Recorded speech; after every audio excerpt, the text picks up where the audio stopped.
nós nos chegamos na Tua presença agora, Senhor.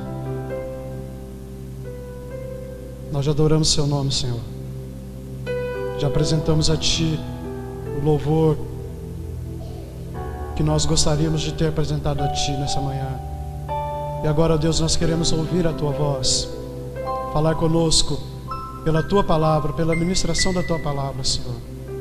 Em nome de Jesus, nós declaramos, ó Deus, o nosso coração aquietado, tranquilo, pronto, Senhor, para receber da Tua palavra nesta manhã.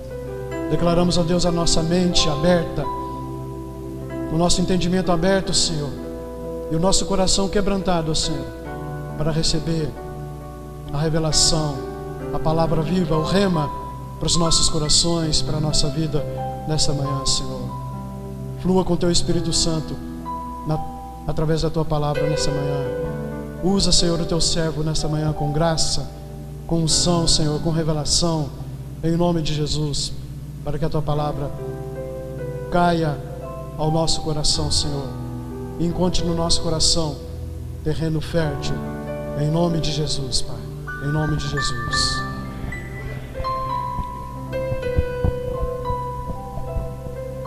Abra sua Bíblia comigo no Evangelho de Lucas, capítulo 6, verso 43. Lucas 6, 43. Louvado e engrandecido é o nome do Senhor.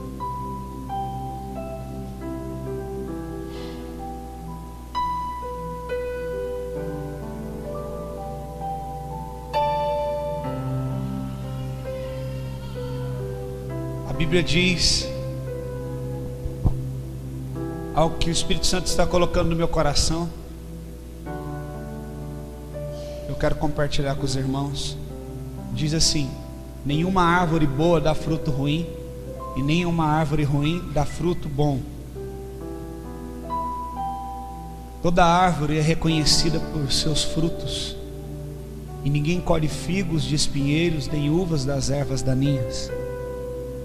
O homem bom tira coisas boas do bom tesouro que está em seu coração, e o homem mau tira coisas más do mal que está em seu coração, porque a sua boca fala que cheio está o seu coração. Amém? Coloca o verso 43 e 45 junto, por favor. Aleluia. Senhor, possa dar graça para que a gente ministre isso. Irmãos, nós temos visto tantas pessoas machucadas dentro das igrejas, tantas pessoas feridas, tantas pessoas que não têm força mais nem para orar, não têm força para ler a Bíblia, não sabe mais o que é jejuar, pegaram até raiva de falar de igreja, de pastor, de crente, de evangélico. Por que será que tantas coisas assim estão acontecendo? E talvez nós deveríamos deixar de perguntar o porquê de tanto isso acontecer e perguntar por que muitos têm caído neste engano. Nós temos que tirar, eu acho, propor nessa manhã de tirar os olhos do porquê de muitos estarem sendo motivo de escândalo, muitos estarem pregando um evangelho que não é o de Cristo. Nem todo evangelho é o evangelho de Cristo. Não, claro que não. Jesus disse que haveria terremotos, haveriam catástrofes naturais, haveriam guerras e até rumores de guerras, haveriam perseguições, haveria tudo isso. Mas um sinal de que Jesus estava voltando, de que Ele estava retornando para buscar o povo, a igreja, é quando Ele fala Ele fala como se apontando, quando este evangelho for pregado. Jesus está apontando para um tipo de evangelho, para o verdadeiro evangelho. Quando Ele fala Ele está apontando para o evangelho a qual Ele encarnou, a qual Ele viveu e nos deu o exemplo. Então nós temos que estar atentos, alertas, que nem todo evangelho é o evangelho de Cristo. A palavra evangelho significa boa notícia, boas novas. Então nós vemos tantas pessoas entrando nas igrejas e talvez ela se alegra porque ela recebe uma boa notícia, uma boa nova. Qual? Ela está precisando de dinheiro, ela chega naquela igreja promete que ela vai aceitar Jesus, ela vai ficar rica. Que não existe crente pobre, que não existe crente que não tenha uma casa própria, que não tenha um carro, que não tenha uma empresa, que aquele que não tem isso, ele não é de Deus. Então ela recebe aquela boa notícia porque é o que ela quer. As pessoas têm procurado igrejas e elas têm se alegrado com o que têm ouvido, porque elas têm buscado palavras que atendem às suas necessidades. Elas têm ouvido uma boa nova, uma boa mensagem para elas, ao coração delas, porque é aquilo que ela busca. Então a proposta que eu coloco nessa manhã é que, mais do que possamos questionar o porquê tantas igrejas erradas, tantos pastores errados, eu quero mudar a pergunta. Mesmo tendo tantos erros, por que de tantas pessoas tropeçarem nisso e sempre caírem no mesmo erro? Porque a Bíblia fala que é inevitável que venham os escândalos. A Bíblia já nos orienta que os escândalos viriam, que falsos testemunhos e falsos profetas e falsos mestres viriam. O próprio Jesus, quando ele está preparando os apóstolos para a sua grande comissão de levar o evangelho, de fundarem na terra a igreja de Cristo, ele vira e fala: eis que eu envio vocês como lobos no caminho, como ovelhas no caminho cheio de lobos. Eu envio vocês como ovelhas num caminho onde haverá vários lobos, mas eu estarei com vocês, a minha autoridade está sobre vocês. Jesus, ele fala para os apóstolos: vocês são puros, vocês são como ovelha. A ovelha é um símbolo da pureza. A ovelha, ela é pura, ela é ingênua, ela não consegue enxergar. O animal, a ovelha, ela não tem, eles dizem que a ovelha, ela é míope, ela não consegue enxergar de longe. Por isso que ovelhas são facilmente tragadas pelos lobos. Elas precisam de pastores, aqueles homens que ficam com aquele cajado para poder espantar os animais, porque ela vê um animal de longe, ela não sabe se é uma ovelha ou não.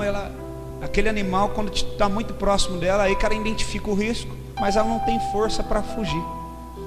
Então Jesus faz essa analogia, ele fala: vocês serão como ovelhas num caminho cheio de lobos. Jesus está querendo dizer: este caminho que vocês vão para levar um evangelho puro, verdadeiro, vocês vão enfrentar enganadores, falsos homens, falsos pregadores, lobos que só querem tragar, que só querem tirar proveito. Mas vocês vão por esse caminho e vão ter êxito, porque eu estou com vocês, a minha autoridade está sobre vocês. Veja só que Jesus, ele diz que aquele que está debaixo da sua autoridade, ele passa por esse caminho, ele enfrenta os lobos, ele enfrenta o falso evangelho, e ele não fica na beira do caminho, ele vai. Então a pergunta nessa manhã é: porque quantos de nós temos tropeçado no evangelho que não é o verdadeiro? Talvez você precise um pouco parar de olhar para aqueles que estão pregando mentiras. Você liga a televisão, eu não suporto assistir os pregadores da televisão. Eu tenho que confessar isso para vocês, eu não aguento mais. Eu não suporto. Eu não sei como tem pessoas que ainda assistem. E ainda tem gente que fala: não, mas às vezes uma outra vida é salva, mas os fins justificam os meios. Quando esses homens chegar diante de Deus, e a Bíblia está falando de pastores principalmente, quando a Bíblia fala que muitos dirão: em meu nome, em teu nome eu expulsei demônios, eu curei enfermos, e o Senhor vai falar: apartai-vos de mim, porque eu não te conheço. Sabe por que Deus está falando isso? Porque Deus só conhece aquele que é gerado dele. Você já viu aqueles programas de televisão que um filho fica 25 anos sem ver uma mãe? Quem já viu? E quando coloca ele na plateia, coloca ele perto, a mãe já vira chorando para ele. Por quê? Ela pode ter se ausentado e ele ter se ausentado dela.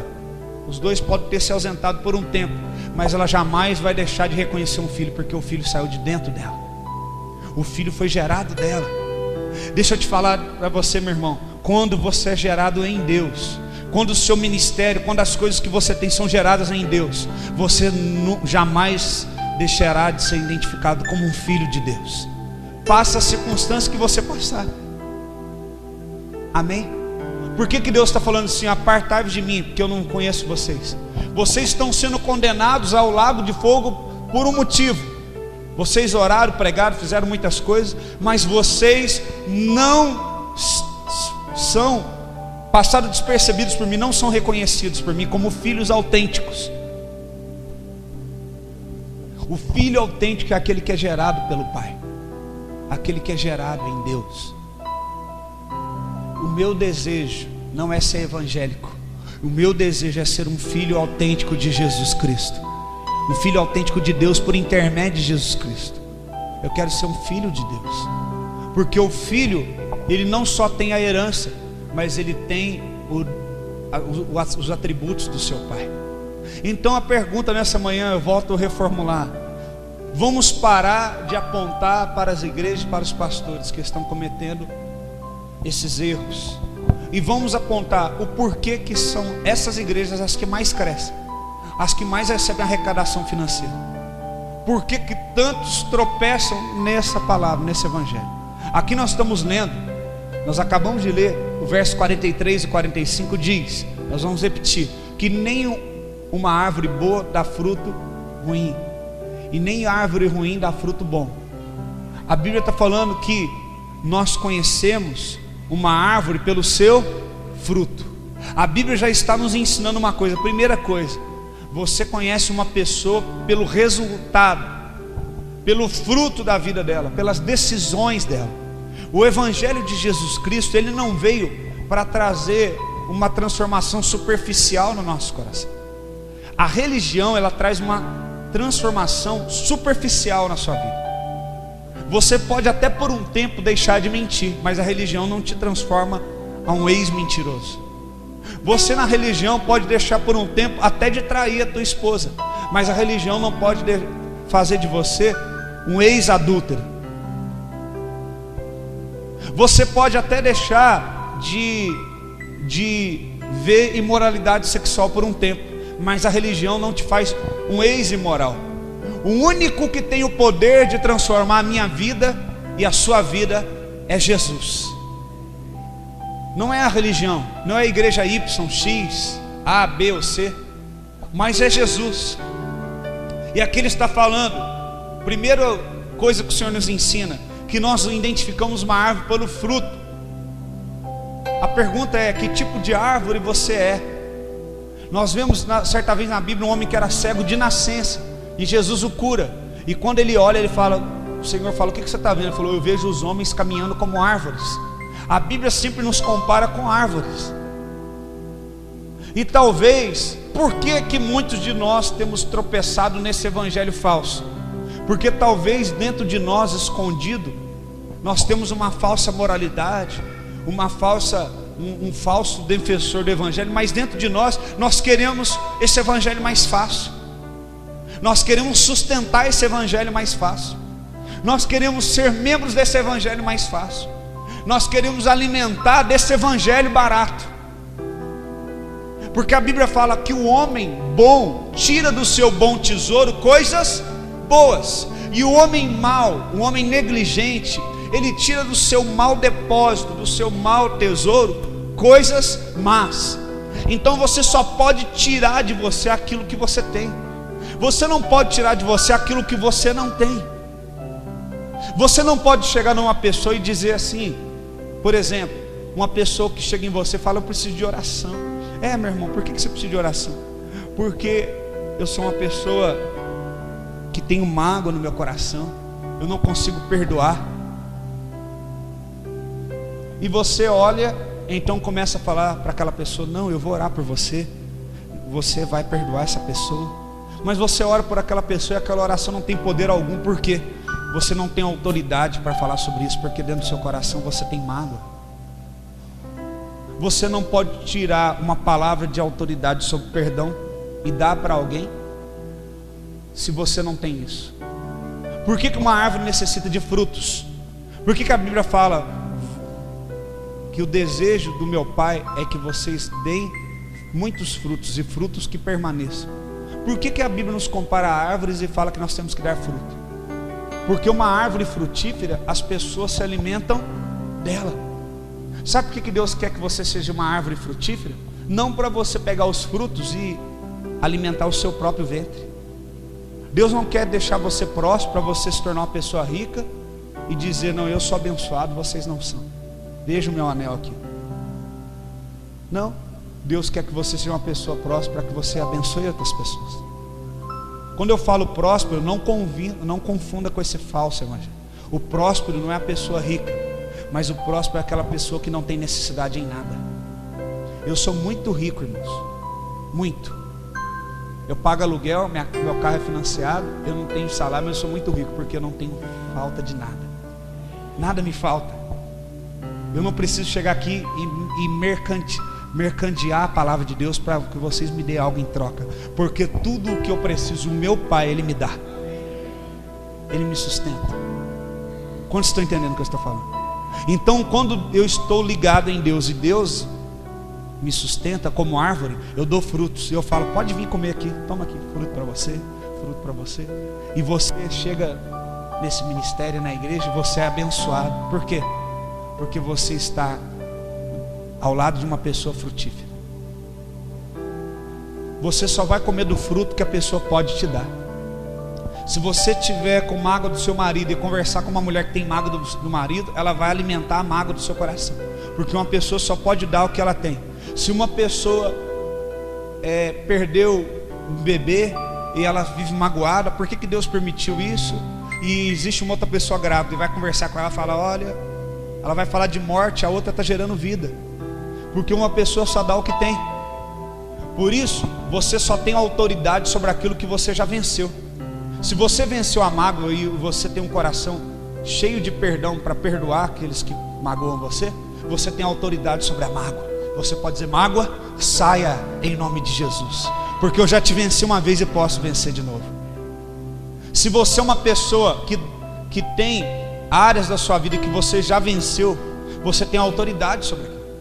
Mas se você não tem autoridade ainda sobre aquilo, você pode ficar debaixo de alguém que tem autoridade sobre aquela área, e você pegar dos frutos que ela tem e alimentar até que você consiga poder também dar os mesmos frutos. Quem está entendendo, diga amém. Então as pessoas que têm os mesmos frutos, elas se identificam, ou as pessoas que desejam estar perto de você para que futuramente dê os mesmos frutos que você.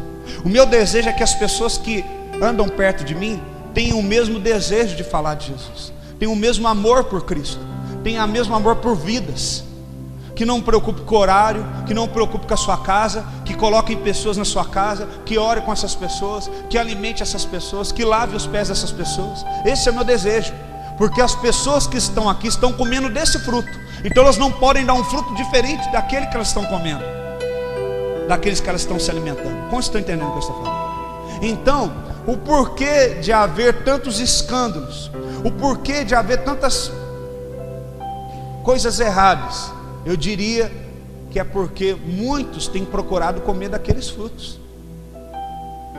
frutos ruins. Já está claro que aqueles homens pregam um evangelho ruim, um evangelho que não me desce mais na garganta. Amém. Isso é para acordar que eles estavam dormindo, amém? Isso aí é um botão que eu tenho aqui, eu aperto aqui, ó. Tá vendo? Aqui é tudo, nós temos nossos movimentos todos friamente calculados. Amém? Então, irmãos, vamos voltar ao raciocínio aqui. Vamos parar de sermos hipócritas. O problema não está somente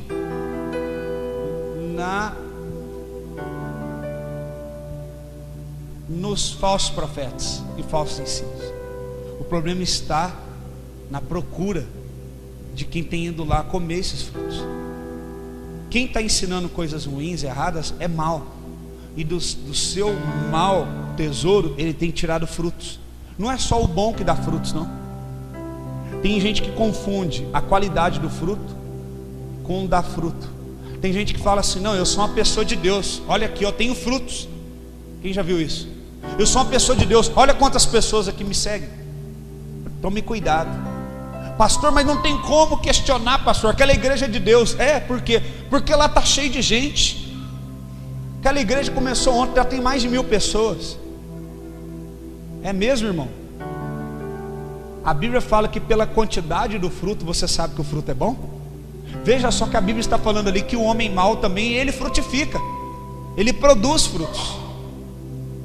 Então, nós temos que estar atentos. Se o homem mau ele produz frutos, isso quer dizer que um falso profeta também pode produzir falsos seguidores. Então, nós podemos ver que uma igreja não pode ser baseada na quantidade de pessoas que tem. Não, aquela igreja, aquele pastor tem que aprender com ele. Tem muita gente naquela igreja. Não, porque o mal também produz frutos. Mas então, como que eu tenho que te diferenciar, Diego? Se o bom produz frutos e o mal também, às vezes na mesma quantidade, às vezes até o bom produz menos. Porque a Bíblia diz assim que espaçoso, confortável é o caminho que leva a... Olha quantos princípios do reino errado a gente tem na nossa cabeça. A igreja contemporânea ensina assim: a minha igreja é de Deus. Por quê? Você não pode questionar que a minha igreja é de Deus, porque está cheio de gente. Sabe o que esses pastores de falso ensino falam para mim, para os outros? A sua igreja está lá, tem 60, 70 pessoas. Minha igreja está cheia, Deus está comigo. Mas a Bíblia fala o quê? Que largo e espaçoso é o caminho que leva à perdição, mas estreito é o caminho que leva a... E Jesus fala que muitos desejarão passar por essa porta estreita, mas não irão conseguir.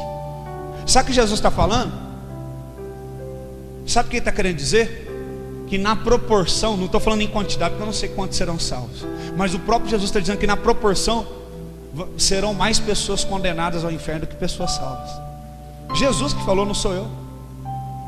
É só você conhecer um pouco de Bíblia que você vê que o que eu estou falando faz sentido. Se um caminho que leva à perdição é largo, está ensinando para nós o quê? Que o caminho para a perdição é mais confortável, é mais fácil.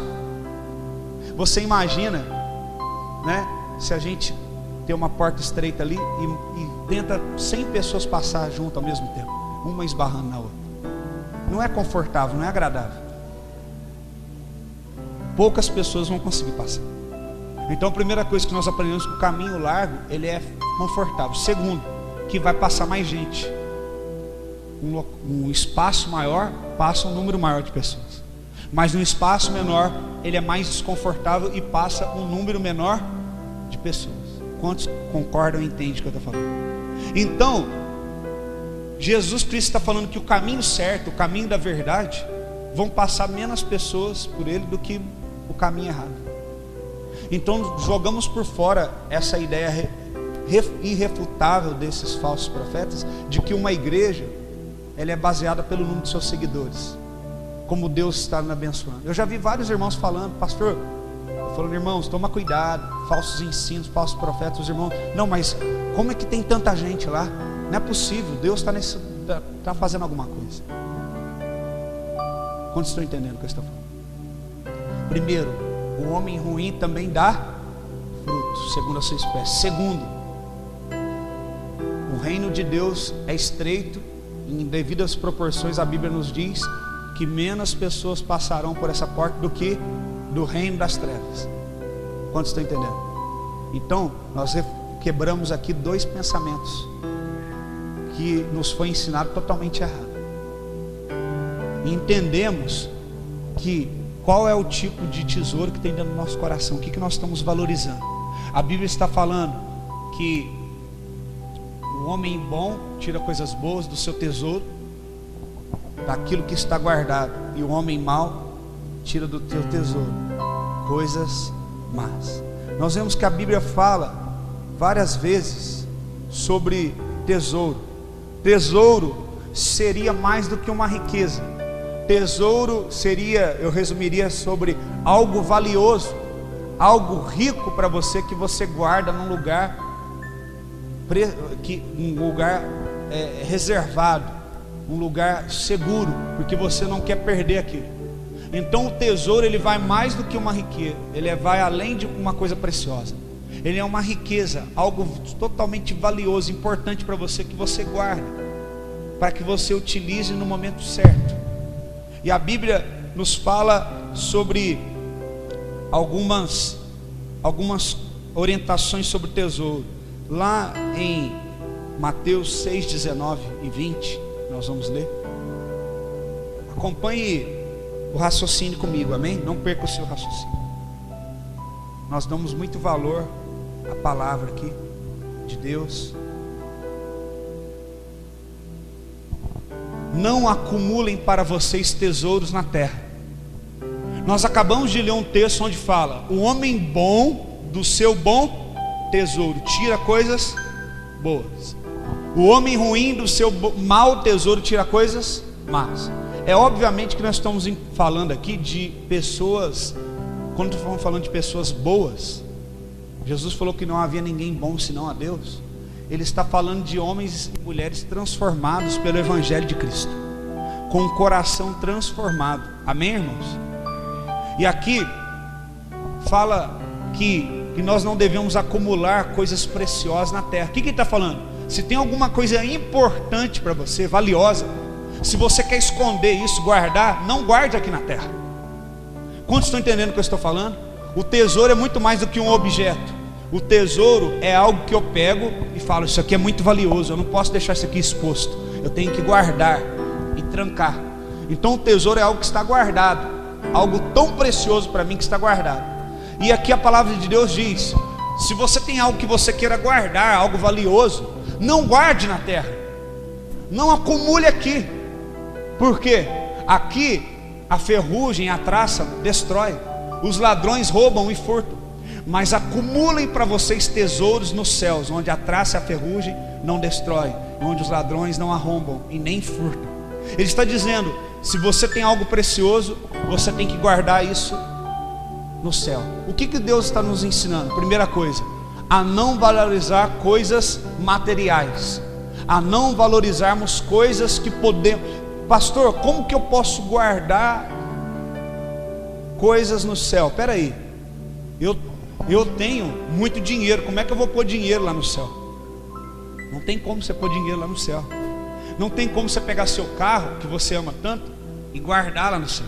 Não tem como você pegar o seu filho, que você ama, a sua esposa, e guardar lá no céu. Então, primeira coisa, Deus ele está invertendo aqui a nossa mente em relação a valores. Olha, Deus ele está dando em nós uma exortação. Ele está dizendo que nós temos que acumular os tesouros no céu. Então a primeira coisa que ele está querendo provar para nós, que o nosso tesouro, nosso entendimento sobre o tesouro está errado. Porque o tesouro não é algo palpável. O que é precioso para nós não deve ser algo que deve ser tangível, tocado. Então as coisas mais importantes da nossa vida são coisas que nós não podemos manusear, tocar, comprar, vender, negociar. Então ele está ensinando que as coisas preciosas nós devemos acumular no céu. Por exemplo, Diego, vou te dar um exemplo: a caridade. A Bíblia fala: se existe uma verdadeira religião, é a caridade. Você deve dar aos pobres, dar para os órfãos, dar às viúvas. Isso aí é um tesouro que você acumula no céu. Todas as vezes que você abençoa uma pessoa, que você ajuda um necessitado, você está fazendo justiça de Deus sobre a vida daquela pessoa. Você está depositando em Deus um acúmulo, um tesouro, na sua atitude. Amém? O que mais eu posso depositar como tesouro no céu, Diego? Uma vida de oração. A Bíblia fala que há uma taça de incenso no céu, aonde ele acumula lá as orações, as súplicas e as lágrimas dos santos. O que eu posso acumular no céu? Uma vida de oração. Amém, irmãos? O que eu posso acumular no céu? Vidas. Você pode, através do seu testemunho, e você pode, através do Evangelho de Jesus Cristo pregado na sua vida, ganhar almas para Jesus, que serão depositadas como pedras preciosas na sua coroa, como vidas que você ganhou. Então o Senhor está nos ensinando o que é o verdadeiro tesouro, o que é precioso para você. Ele está querendo ensinar que nós devemos colocar como precioso as coisas espirituais. A Bíblia fala: o homem espiritual por ninguém pode ser discernido, por ninguém pode ser julgado, porque todas as coisas ele sabe, e por ninguém pode ser julgado ou discernido. Então o Senhor quer que nós sejamos espirituais. Ele quer que nós tenhamos depósitos espirituais, uma vida de oração, uma vida de caridade, uma vida de leitura bíblica, uma vida de pregação do Evangelho de Jesus Cristo. O Senhor não chamou uma igreja para ficar sentada, o Senhor chamou uma igreja para ser evangelista, uma igreja que prega o Evangelho de Jesus Cristo, uma igreja que conhece o seu Deus. A Bíblia fala: o povo que conhece o seu Deus se tornará forte e ativo. Uma igreja que busca o Senhor. Então o Senhor está ensinando isso: não acumulem esses tesouros. E quantos de vocês só tem buscado a ganhar dinheiro, ganhar dinheiro, ganhar dinheiro, ganhar dinheiro, trabalhar? Exemplo, eu sempre pego aqui na igreja, às vezes tem famílias, a mulher, tanto a mulher quanto o homem, trabalha para trazer dinheiro para casa, para comprar coisas para os filhos. Mas aí os filhos crescem, e você vê que a cada ano que eles estão crescendo, eles estão mais desobedientes, eles estão menos temerosos, estão mais respondões. Por quê? Porque o tesouro mais precioso você não está dando para os seus filhos. Você está trazendo para sua casa dinheiro, mas você não está trazendo para sua casa riquezas, tesouros. Você não está trazendo princípios. Você não está imprimindo caráter. Quantos estão entendendo o que eu estou falando? Isso é a coisa mais importante. E aí eu volto a perguntar: o porquê de tantas igrejas estarem assim, crescendo, pregando um evangelho falso? Porque as pessoas estão atrás de um tesouro no céu, ou um tesouro, elas têm guardado seu tesouro na terra. Por que as igrejas que falam assim: pare de sofrer, venha e seja próspero, venha e seja abençoado, receba 2 vezes mais? Tem gente que recebe até a mulher 2 vezes mais, está largando a mulher, casando com mais nova, e as igrejas estão aceitando. Principalmente se o dízimo for bom, aí eles aceitam. Eles rasgam essa parte da Bíblia sobre adultério, sobre divórcio, e casa a pessoa de novo com a mais nova. Eu estou falando alguma coisa aqui que não está acontecendo, gente? É o que está acontecendo. Por que será que essas igrejas crescem? Por que será que elas avançam? Porque esse é o desejo do coração do povo. Esse é o tesouro que o povo tem valorizado.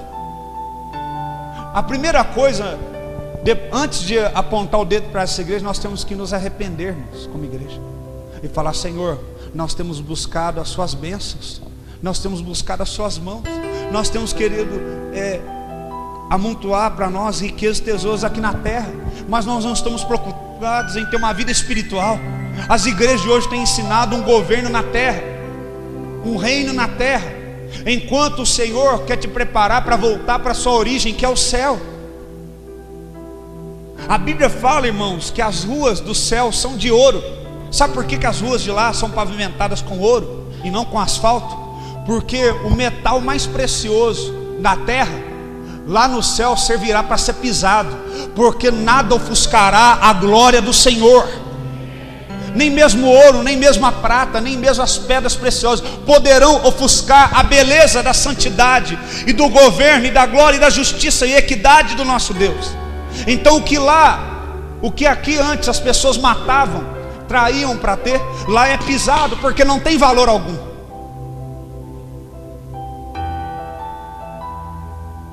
Quantas famílias são destruídas porque as pessoas fazem questão de um pedaço de terra?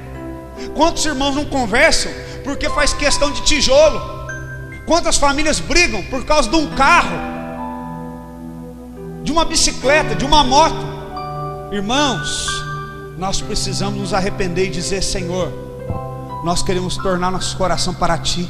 O Senhor é nosso bom tesouro. Porque se você quer ser luz desse mundo, se você quer ser uma pessoa, agente transformador de Deus nessa terra, você terá para ter bons frutos para tirar como tesouro e dar para as pessoas que estão famintas, morrendo, precisando do Evangelho de Cristo. Você precisa antes se arrepender e dizer: Senhor, eu abro mão desse tesouro maldito e eu quero o tesouro do céu. Eu quero ter riquezas do céu, eu quero ter riquezas espirituais, eu quero ser um homem espiritual, eu quero ser uma mulher cheia do Espírito. Quando alguém chegar perto de você e falar: eu não estou aguentando de dor de cabeça, eu posso orar por você? Um dia eu estava assim, Deus me curou, pode. E você coloca a mão e fala: doença, dor, eu te ordeno, saia em nome de Jesus. E a pessoa virá falar para você: glória a Deus, Jesus me curou. E você vai poder dizer: eu só posso dar o fruto que eu tenho para te dar. Você só pode dar para as pessoas aquilo que você tem. E o que você tem acumulado, o que você tem guardado. Você já esse ano batalhou para falar: não, esse ano eu vou ler a Bíblia inteira. Não, esse ano eu vou orar mais. Nesse ano eu vou jejuar mais. Você quer um ano diferente, mas você continua fazendo as mesmas coisas, você não se arrepende. Nós precisamos de uma igreja capaz de se arrepender. Nós precisamos de uma igreja capaz de dizer: Senhor, eis-me aqui, eu sou um pecador que necessita do seu perdão, preciso orar mais, preciso jejuar mais, preciso ler Bíblia, preciso meditar na tua palavra, Senhor. Muitos têm caído nos ensinos dos falsos profetas, porque essa é a necessidade do coração deles. Mas em nome de Jesus, essa não será a nossa necessidade. Nós não clamaremos a Deus por pão, por água.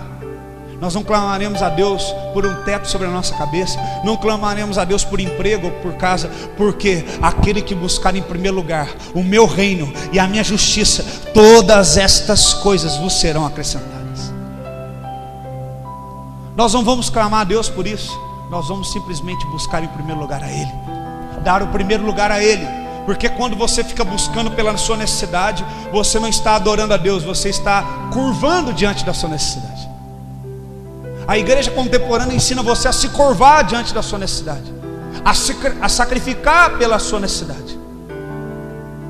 Mas eu conheço um Deus superabundante, que nos abençoa em todas as coisas, ainda não sendo merecedores disso.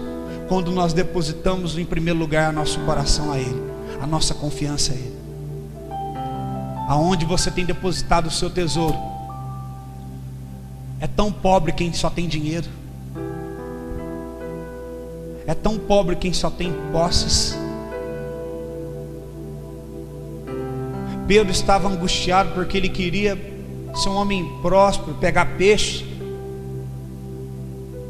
E Jesus fala para ele: no dia que ele pega mais peixe na vida dele, abandona isso daí e me busca, me segue.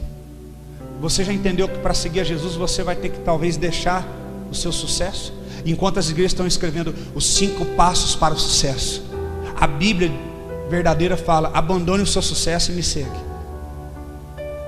Imagina Pedro escrevendo como apanhar muitos peixes. Pedro nos dias de hoje escrevendo um livro: eu estou aqui dando uma palestra para vocês pescadores, empresas no ramo da pesca, para ensinar vocês a como pegar muitos peixes. Mas Jesus fala: rapaz, abandone os seus sonhos, os seus projetos, abandone o seu sucesso. Muitos homens da Bíblia foram chamados no ápice da sua vida pessoal, no seu sucesso, e me segue. O que eu vou ganhar em troca? Você vai ganhar uma cruz, só que você vai morrer de ponta cabeça. Como Paulo falou: eu não considero minha vida valiosa em nada, mas eu considero que tudo que eu perco para Cristo. Que se eu vivo para Ele, se eu morro, para mim é lucro. Porque a minha herança é o Senhor. Eu não tenho tesouros nessa terra. Sabe quando você perde alguma coisa na sua casa, estraga uma coisa, você fica desesperado: pastor, mas eu trabalhei por aquilo. O problema não é você ter trabalhado por aquilo, o problema é que o seu coração está naquilo. E aquilo rouba a sua paz, rouba o seu sono. Você briga com todo mundo dentro de casa. Sabe por quê? Porque o seu coração está naquilo. Aquilo é o seu tesouro. Aquilo é o que é precioso para você. E as pessoas são tratadas como coisas. Por isso, quando você chega numa igreja, o seu carro talvez não é tão novo, talvez você nem tem carro, você ainda depende de carona. E o pastor olha e fala: aquele lá, manda o auxiliar do auxiliar cumprimentar ele, que eu não tenho tempo para ele não. Manda os empresários aqui, que os empresários eu vou dar a paz do Senhor para eles.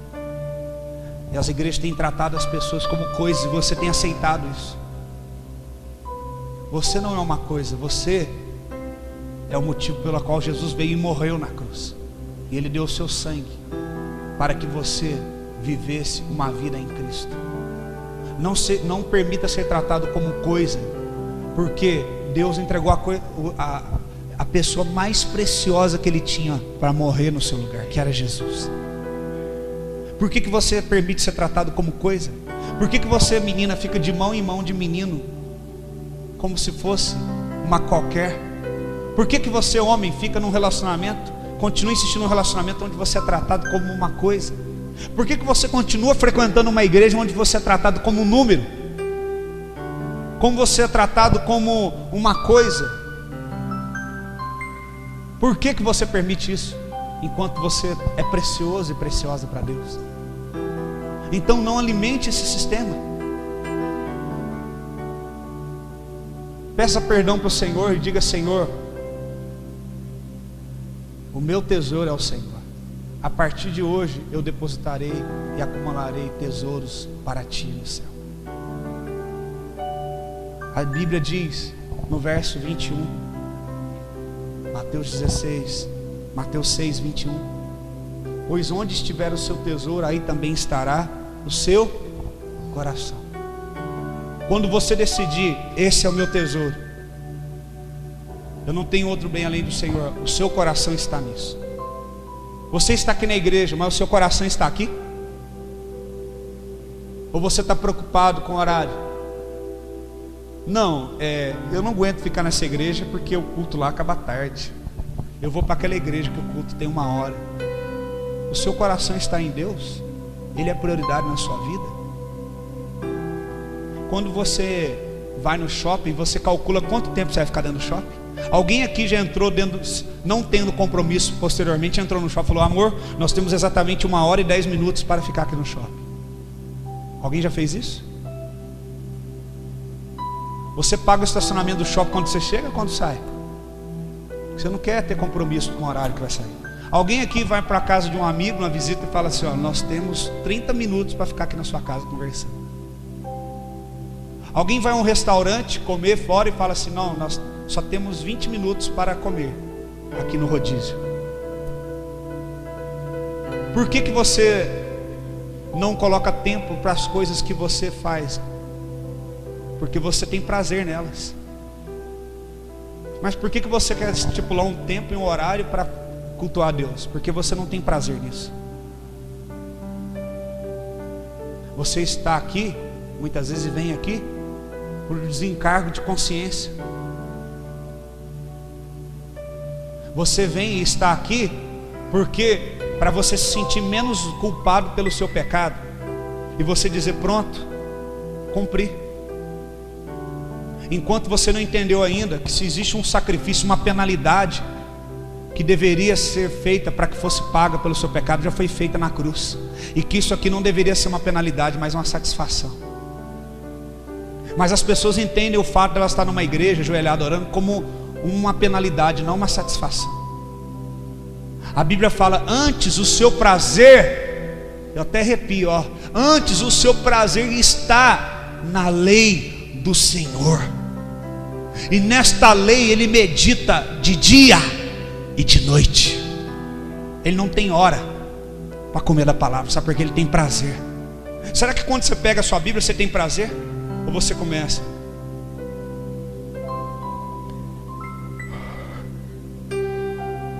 Já percebeu que você fica até tarde conversando, assistindo filme, mas se você pega na Bíblia, você dorme. Eu tinha um amigo pastor que falava assim: eu encontrei a cura da insônia, ler a Bíblia antes de dormir. Então você entende que isso é uma batalha espiritual, que existe uma batalha entre você ter prazer nas coisas que você sempre teve e tem prazer no reino de Deus. Então você entende que o problema não está nos lobos, mas nos pratos que eles têm oferecido.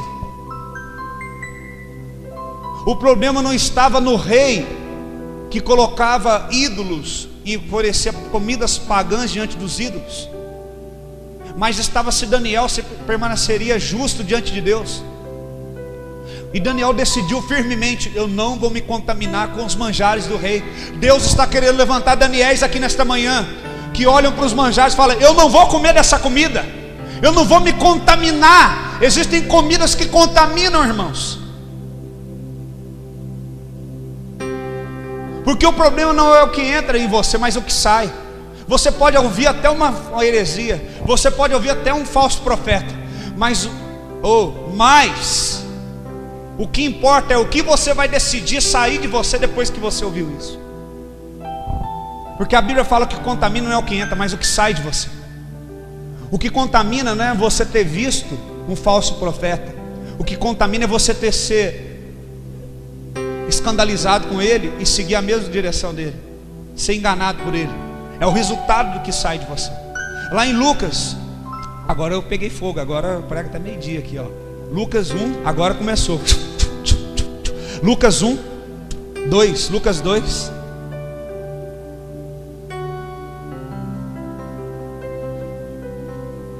Diz assim, verso 34 e 35. Oh Deus poderoso. Sabe como que vai ser expurgado essa toxina maligna da religiosidade de você? Pela palavra da verdade. Por isso que você tem que estar no lugar onde a palavra é colocada em primeiro lugar. Aqui diz: e Simeão os abençoou e disse a Maria, mãe de Jesus: este menino está destinado a causar a queda e o surgimento de muitos em Israel.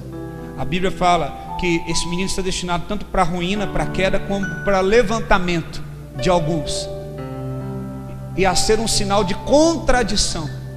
Jesus, ele veio como sinal de contradição, de modo que o pensamento de muitos corações será revelado.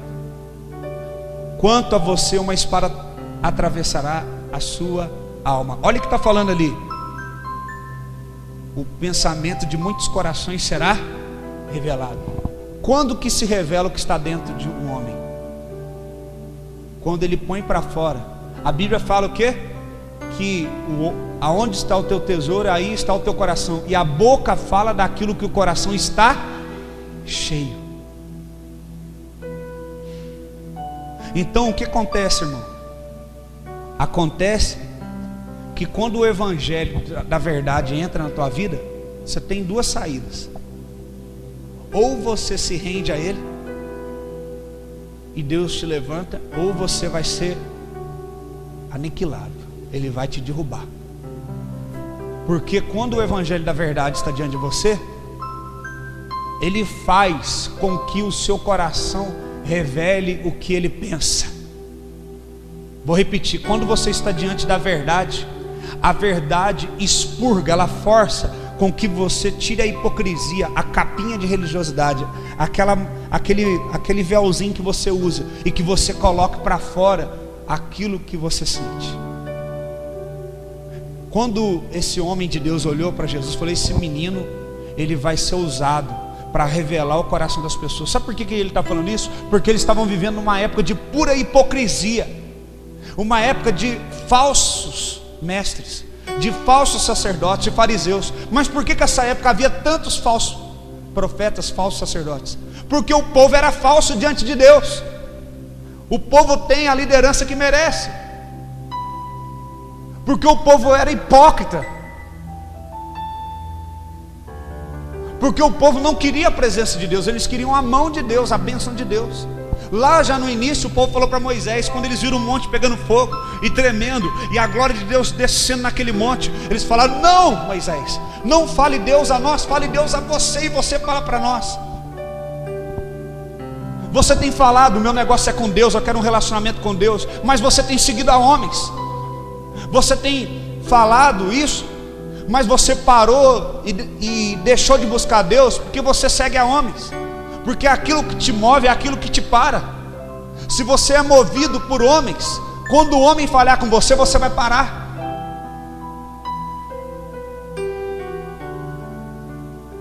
Quando o homem cair, você também vai parar. Então o povo falou para Moisés: nós não queremos um Deus que manifeste a nós, nós queremos que o homem diga para nós o que Deus fala. O desejo de Deus, querido, não é que eu esteja aqui falando para vocês, enquanto aqui na terra será assim, mas no céu não haverá ninguém fazendo esse papel. Eu estarei sentado lado a lado com vocês, ouvindo do Senhor, aprendendo diretamente do Senhor. não haverá mais necessidade disso. Quantos estão entendendo o que eu estou falando? Então, muitas vezes, nós temos alimentado isso. E aqui esse homem falou que Jesus, ele revelaria. Você está diante hoje do Evangelho de Cristo Jesus, da verdade. E eu espero sinceramente que nessa manhã esse Evangelho revele o que está verdadeiramente no seu coração. Aquilo que você tem escondido. Não, sabe o que é a verdade, Deus? Que eu estou aqui porque eu quero ser abençoado, eu quero isso. Eu estou aqui para não ser punido, eu estou aqui para me sentir melhor. Mas eu quero ser transformado, eu quero colocar o Senhor como tesouro, como prioridade na minha vida.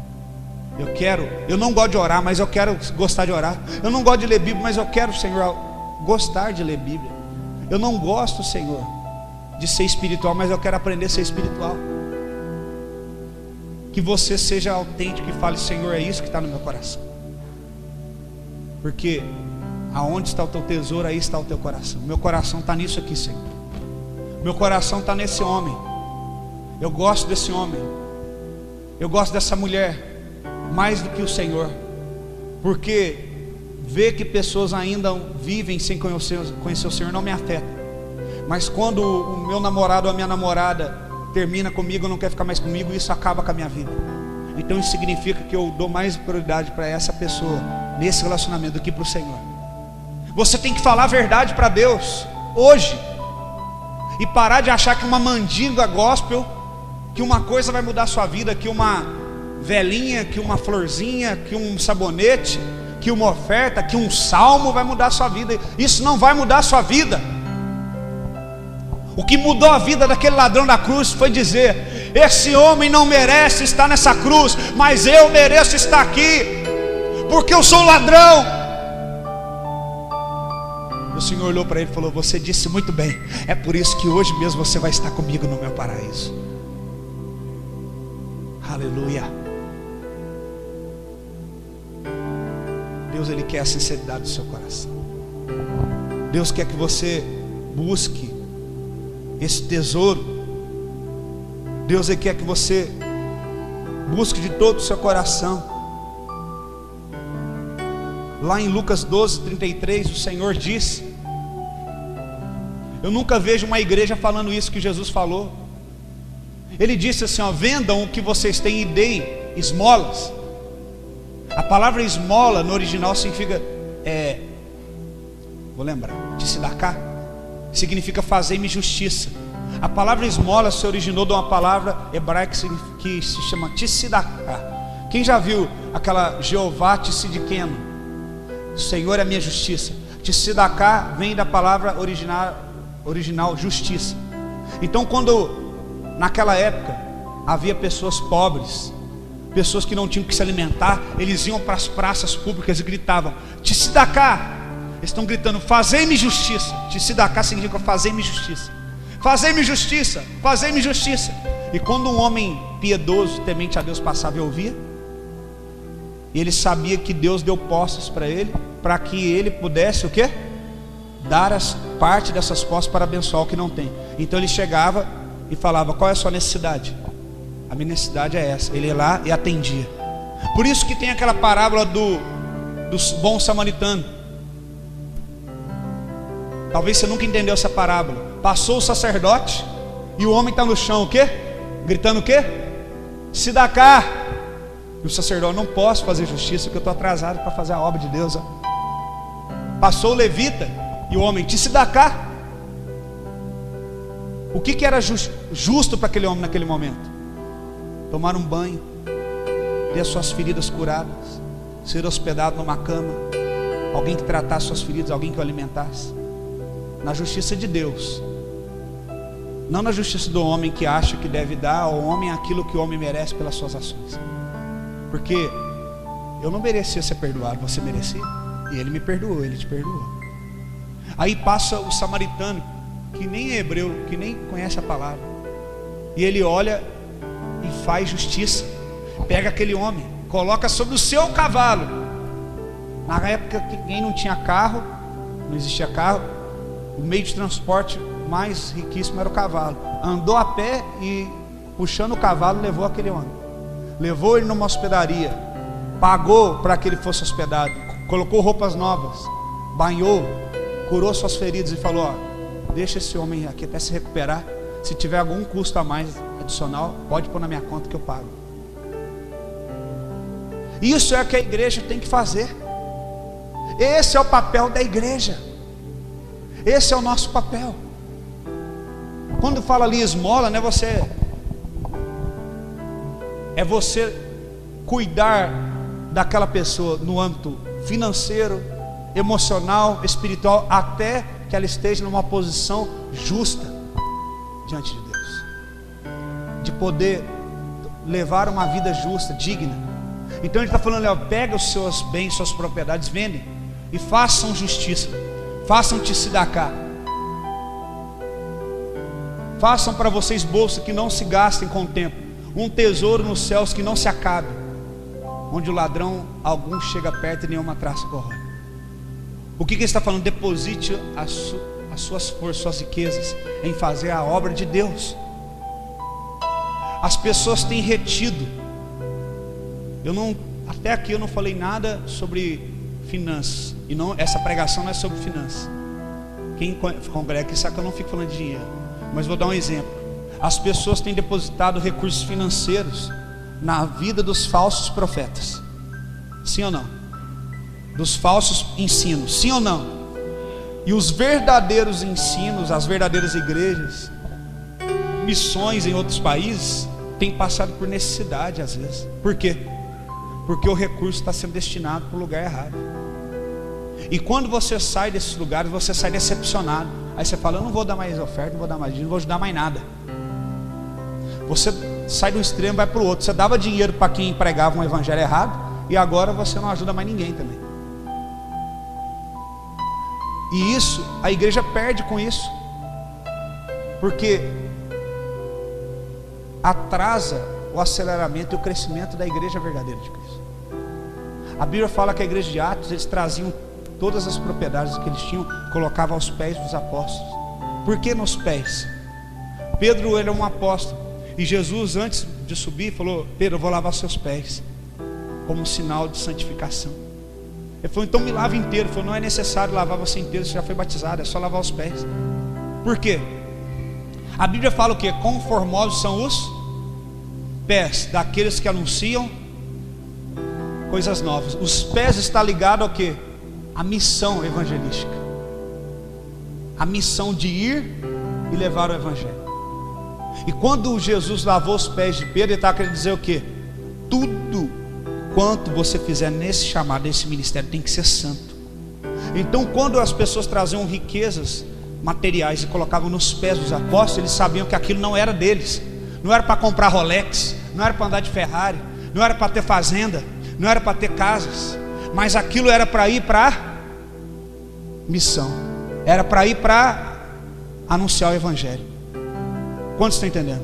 Tudo que era colocado nos pés era para ir para a missão, era para atender a necessidade da igreja, a necessidade daqueles que congregam na igreja. Eu fico admirado de ver alguns lugares, às vezes chega um irmão, eu já vi tantas vezes isso: irmãos, eu quero que vocês olhem que eu estou desempregado, vai cortar a luz de casa essa semana, estou com meus filhos, estão sem alimentação. Aí os irmãos, muito de Deus, né, muito espirituais, vamos orar, e ora todo mundo junto: amado Deus, eterno Pai, que o Senhor envie alguém para abençoar o nosso irmão, e lá, amém. Vira cada um para um lado e sai. Irmão, se um problema chegou até você, você é responsável por ele. Se Deus colocou alguém na sua vida, você é responsável por essa pessoa. Olha para a pessoa que Deus colocou na sua vida aí, seja um amigo, uma amiga, teu filho. Você fala assim: eu estou com você até o fim. As pessoas só querem estar do lado de pessoas que têm solução, elas não querem estar do lado das pessoas que têm problemas. A igreja precisa estar do lado de pessoas problemáticas, porque elas necessitam de uma solução, e você que é a luz do mundo. Quando Jesus estava na terra, falou: eu sou a luz do mundo. Depois que ele subiu, ele falou: vocês são a luz do mundo agora. Não tem um brilho próprio, vem de mim, mas vocês são a luz do mundo. Você quer ficar do lado de gente agradável, Deus quer que você fique do lado de gente problemática, para que você abençoe a vida dela, para que você sirva. Todas as pessoas que vêm com um problema até você, você tem que solucionar. Você tem que orar, falar: Deus me dá graça, eu tenho que ajudar essa pessoa. Irmãos, nós não vamos só orar não, o irmão vai cortar a luz dele, nós vamos juntar aqui, nós vamos pagar a luz dele. Nós vamos lá no mercado agora, nós vamos fazer uma compra, nós vamos levar na sua casa, irmão. Seus filhos não vão ficar sem comida não. Esse é o papel da igreja. Quantos estão entendendo?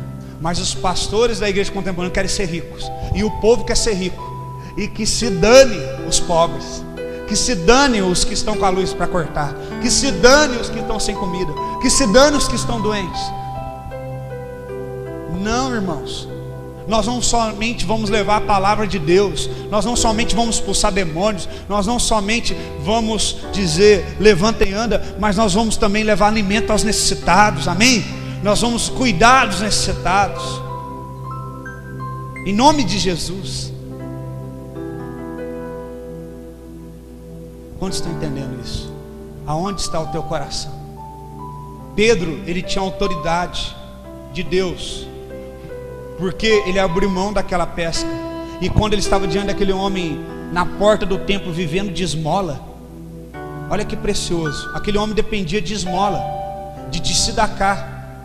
Mas quando as pessoas vinham trazer um tzedakah para elas, traziam moedas, moedas que iriam mantê-lo na miséria, moedas que manteriam ele por mais um dia na porta do templo, sobre a sua própria urina, sobre as suas próprias fezes, para poder se alimentar e estar vivo, para no outro dia pedir esmola. Então a justiça que eles traziam, os religiosos que iam para o templo, as mãos do aleijado, era o suficiente para que ele se mantesse naquela vida. Mas quando um verdadeiro homem de Deus, quando um apóstolo de Jesus Cristo chegou, ele olhou: vamos fazer justiça a esse homem, vamos fazer tzedakah. Eu não tenho ouro nem prata, porque o ouro e a prata não vai tirar você da condição que está, vai te manter aí. Mas o que eu tenho te dou, levanta hoje em nome de Jesus. Ele fez justiça ao homem, ele restituiu a fé daquele homem, ele restituiu a alegria da salvação daquele homem, ele restituiu a cura daquele homem, para que aquele homem pudesse ficar de pé, e não mais sentado sobre as suas fezes ou sua urina, pedindo moedas para comer mais um pão diário. Quantos estão entendendo? É isso que a igreja precisa ter, essa autoridade. É essa autoridade que Deus quer nos dar, não para dar esmolas, mas para trazer tzedakah, trazer justiça. Você está precisando de restauração no seu casamento, nós vamos cuidar de você. Você está precisando de restauração na sua casa, nós vamos cuidar de você. Você está passando por dificuldade, eu não sei como, mas nós vamos te ajudar. Você está precisando disso, nós vamos te abençoar, nós vamos nos unir, nós vamos nos mover, algo vai acontecer. Quantos estão entendendo? Esse é o Deus que eu sirvo, é isso que eu creio, é para isso que eu vivo, porque você não pode dar o que você não tem. Essa terra, essa cidade precisa de você, essa cidade precisa de você, mas ela não precisa daquilo que você tem hoje, ela precisa daquilo que você ainda não tem, ela precisa de autoridade. O seu filho não precisa do seu dinheiro, o seu filho precisa da sua atenção. Esse final de semana, minha filha estava brincando com uma menininha, e aí a menininha foi lá em casa ontem, e eu olhei aquela menina, achei ela muito triste, e eu fui ver a história daquela menina. O pai, muito dinheiro, é de Santa Catarina, mora aqui em Pouso Alegre, ele largou da mulher, arrumou uma namorada aqui, ela arrumou um namorado lá, e ela falou: eu vejo meu pai 2 vezes por ano, porque eles moram em Santa Catarina com a mãe, e ele mora aqui. E eu pensei, se eu perguntasse talvez, eu falei: o que você ganhou do seu pai de Natal? Ah, ganhamos isso, ganhamos aquilo. Dá para ver que o pai cuida bem, dá tudo para eles. Mas se eu perguntasse talvez para aquela menina, jamais eu perguntei para magoá-la, perguntaria para magoá-la, mas se eu pudesse perguntar para ela: minha filha, se você pudesse trocar casa, carro bom que seu pai tem, tudo que ele te deu, para você morar junto com ele, com a sua mãe numa casa simples, será que você abriria a mão de tudo isso? Eu tenho certeza que a resposta dela seria sim, porque eu vi nela uma menina infeliz. E eu não, antes de falar com ela, tinha falado com o irmãozinho dela também, que é triste, carinha triste. E eu falei: vocês moram onde? Não, a gente mora lá em Santa Catarina, mas meu pai mora aqui. Aí eu já entendi que Eles eram separados, mas eu pensei que era recente, né? Eu falei assim: mas vocês vão morar aqui, morar aqui ou lá em Santa Catarina? Não, acho que nós vamos morar aqui. Ah, vocês estão torcendo pro seu pai que sua mãe voltar, né? Falei para ele. Ele fez uma cara: não, meu pai já tem namorado, minha mãe já tem um cara lá também, então. Menino com 9 anos. Eu olhei e falei: meu Deus, o que adiantou esse homem trabalhar para dar recursos para a família dele e ele fracassou no casamento dele? E esse fracasso vai custar caro na vida dos filhos, vai ficar um buraco, uma lacuna que só Jesus pode preencher um dia, mais ninguém. Só o Pai, o Abba, pode preencher a ausência de um outro pai, de um pai terreno. E aí eu vi aonde os homens têm colocado as suas riquezas. O cara ganha dinheiro, ele troca a mulher dele por outra. Ele manda uma passagem para os filhos virem 1 ou 2 vezes por ano para ver eles. Você suportaria ficar sem os seus filhos? Vê-los 2 vezes por ano? Aonde está o tesouro? Aonde está a riqueza do nosso coração? Por que o mundo deixou de ser um mundo com amor e paz? Precisamos nos voltar para Cristo. Nós precisamos voltar para Ele. Nós precisamos fazer a oração do Salmo 51, verso 10. O salmo que Davi orou. Nós precisamos urgentemente fazer essa oração e dizer: cria em mim, ó Deus, um coração puro, renova dentro de mim um espírito estável, porque aonde está o tesouro, o teu tesouro está no teu coração. Você precisa, para estar em Deus, ter um coração puro. Deus, para trazer Jesus para a terra, Ele não precisou de uma mulher que sabia tudo de neném. Ele não precisou de uma mulher que sabia amamentar, que sabia passar algum produto para que não tivesse assadura, que limpasse o neném no momento certo. Não, Ele não precisou disso. Ele precisou de ninguém que tivesse conhecimento. Ele precisou de uma mulher que tivesse pureza. Quando Ele precisou escolher aonde Ele colocaria a pessoa mais preciosa para Ele, que era Jesus, Ele não escolheu aquela que sabia mais. Ele não chegou: bem-aventurada Maria, porque você sabe todas as coisas. Não, Ele falou: bem-aventurada entre as mulheres, por isso será bendito o fruto que sai do seu ventre, porque você é pura. Veja que o anjo fez questão de falar o estado dela: você é virgem, você é pura. Deus não está procurando aqueles que sabem, Deus está procurando pureza. Não importa quantas igrejas você passou, quantas igrejas você já abriu, quantos lugares você já pregou, se você canta que nem um canarinho da terra, se você sabe orar, que é uma beleza. Deus não quer saber de nada disso. Deus quer saber o que? A pureza no seu coração. Porque eu quero gerar algo novo para um novo tempo nessa terra, e eu quero os puros. Eu quero engravidar dos meus sonhos daquele que é puro.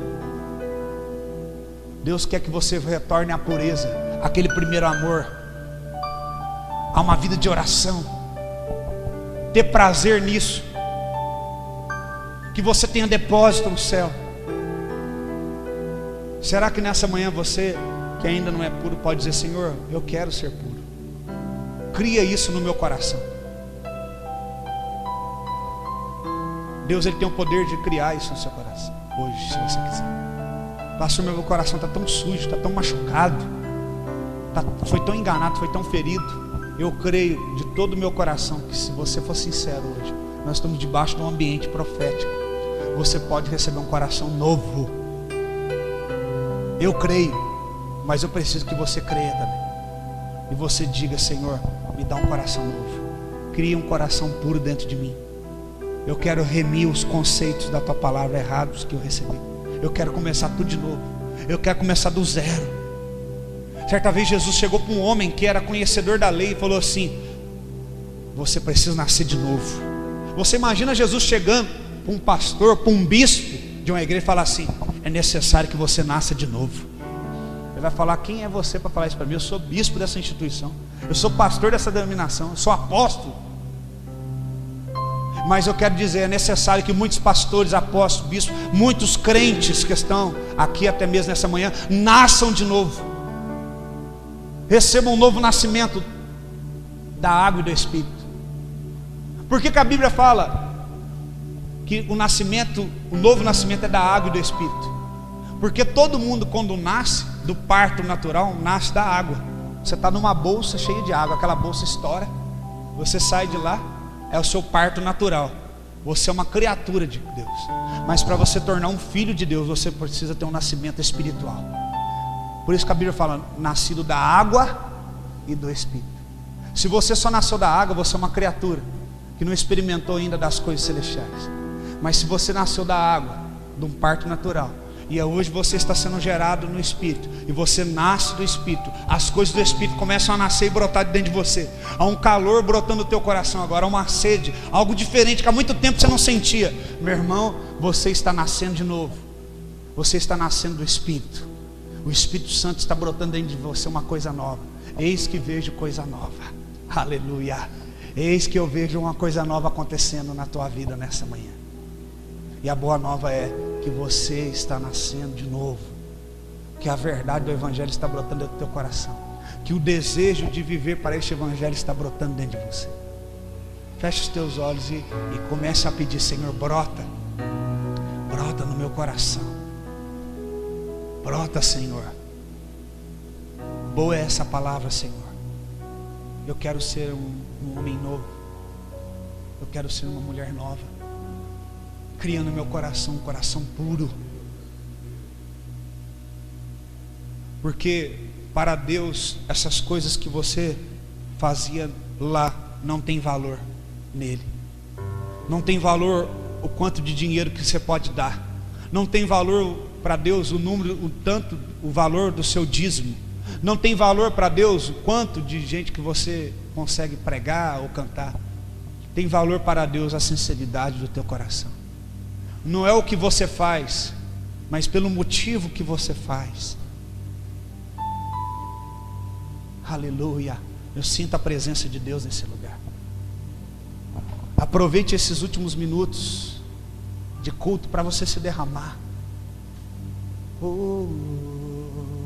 Para você se derramar. Para você se lançar aos pés dele e dizer: Senhor, cria em mim um coração novo. Se você quer sair dessa manhã aqui liberto, você quer ser nova criatura, você quer ser um crente em Jesus, lavado e remido pelo sangue de Jesus, você quer voltar a ter prazer nas coisas de Deus, por favor, faça uma oração sincera agora. Rasga o teu coração e não suas vestes, e diga: Senhor, cria em mim um coração. Cria em mim um coração, Senhor. Eu necessito de voltar a ter prazer na tua presença. Senhor, tu és precioso para mim, tu és valioso para mim, Senhor. Senhor, eu preciso, Senhor.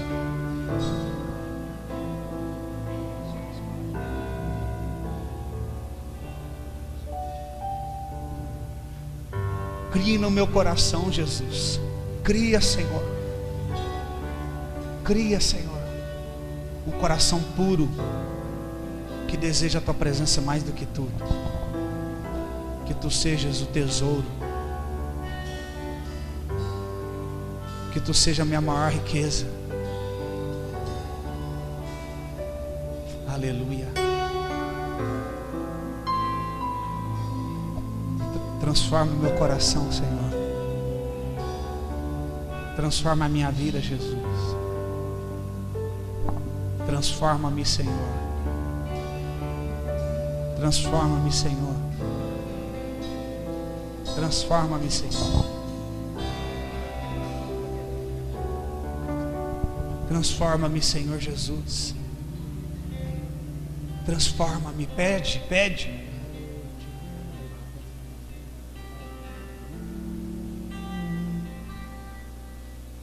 Senhor, transforma essas vidas. Senhor, eu tenho crença, eu tenho fé que essa palavra de hoje ela tem poder, Senhor. Ela tem poder, Senhor. Cumpre isso, Senhor. Cumpre agora, Senhor, o teu agir na vida dos meus irmãos. Aleluia. Aleluia. O meu melhor eu quero te dar e derramar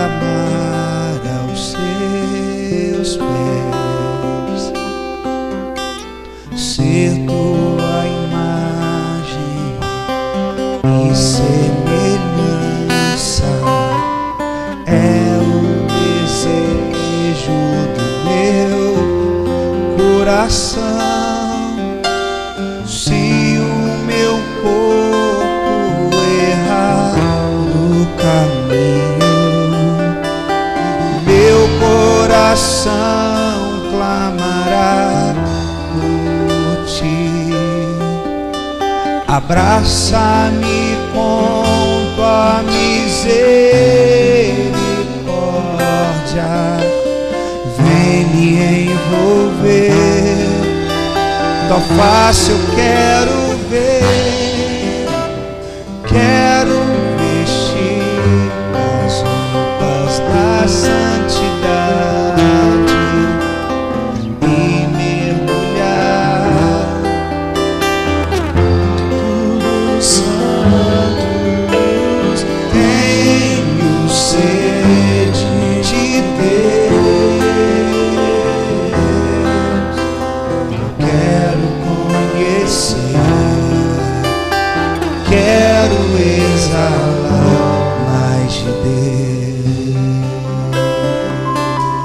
Meu melhor, o meu melhor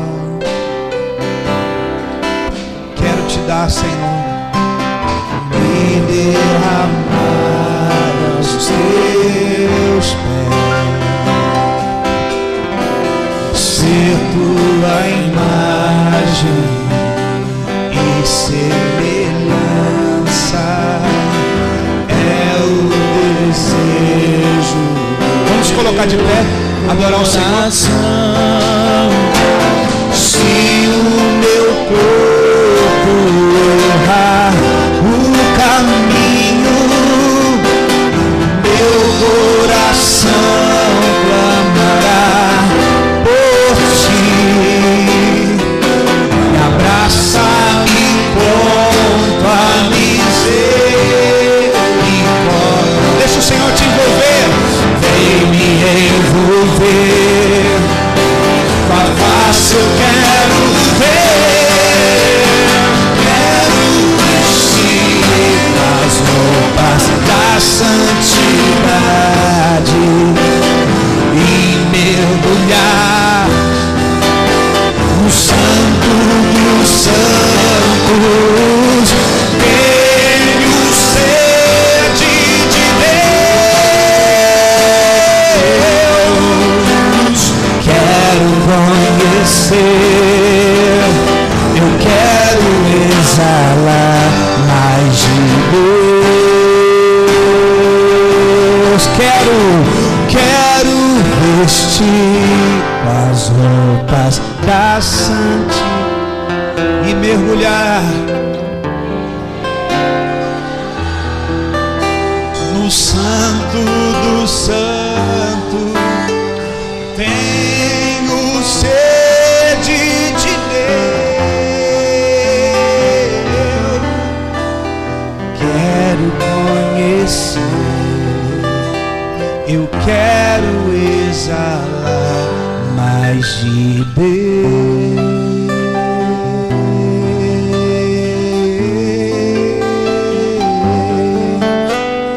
Quero conhecer,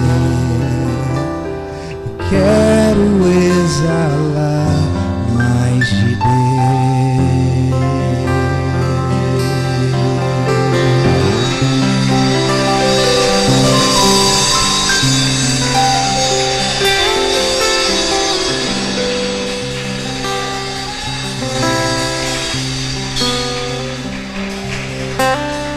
A Ti nós damos toda a honra, Senhor, toda a glória, toda a majestade, todo louvor.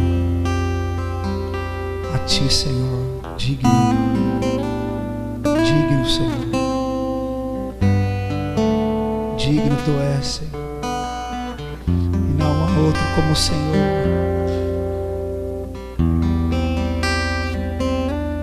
Tu és digno, Senhor. Tu és digno, Senhor. Aleluia. Tu és digno, Senhor, de toda a honra, de toda a glória, de toda a majestade, pelos séculos dos séculos, Senhor. Nós te adoramos, nós te bendizemos.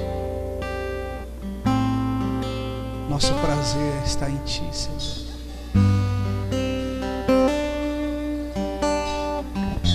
Nosso prazer está na Tua presença, Senhor.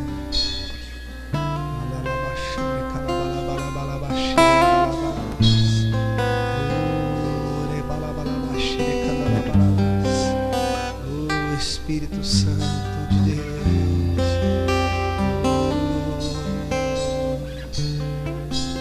Move no nosso meio, Senhor. Move no nosso meio, Espírito Santo.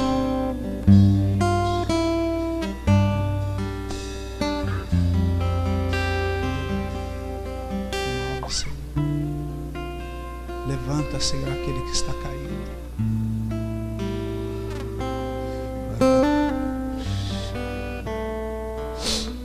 Continue buscando, o Senhor está aqui. Levanta, Senhor.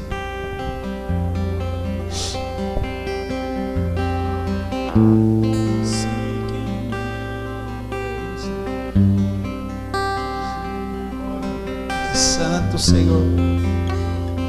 Tu és santo, Senhor. Tu és santo, Senhor. Tu és santo, Senhor.